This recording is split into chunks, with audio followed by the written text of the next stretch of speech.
তুলে ফেলাইছে, তুলে ফেলায় আমার ধরাই দিছে যে আমারটা ধরো। অন্ধকার নেমে এসেছে, ঢাকা শহরে থাকার জায়গা নেই, আবাসিক হোটেলই শেষ ভরসা। কোনো একটা আবাসিক হোটেলে গিয়ে থাকতে হবে, রাতটুকু কাটাতে হবে, এমনটাই ভাবছিলেন এক ব্যক্তি। রাস্তায় অনেক আবাসিক হোটেলের কার্ড পড়ে আছে, সেখানে ফোন করার পর ঘটল আরেক ঘটনা। থাকার জায়গার আশায় ফোন করলেও সেখান থেকে আসে অন্য অফার। কচি মেয়ে, মধ্যবয়সী, স্কুল কলেজ পড়ুয়া থেকে শুরু করে সুন্দরী নারী, গৃহবধূ, যেমন খুশি তেমনই পাবেন। 1 ঘন্টা থেকে শুরু করে সারা রাত, যেমন খুশি তেমন।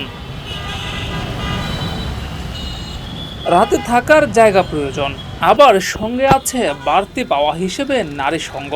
তাই একসঙ্গে 2 কাজ মেটাতে আবাসিক হোটেলেই চলে যান সেই ব্যক্তি। কিন্তু গিয়েই হলো বিপদ।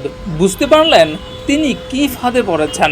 নারীকে তো এক রুমে পেয়েছিলেন, একান্ত সময় কাটানোর মুহূর্তেই সেখানে হাজির কয়েকজন যুবক। এসেই তার ছবি তুলে এবং সেই ছবি ফাঁসের হুমকি দিয়ে সঙ্গে থাকার টাকা পয়সা সবকিছুই হাতিয়ে নেয়।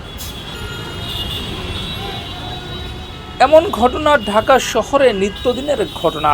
নিত্যদিন এমন ঘটনা ঘটছে। সবার সঙ্গে যে হচ্ছে এমনটা নয়, কিন্তু অনেকের সঙ্গেই হচ্ছে।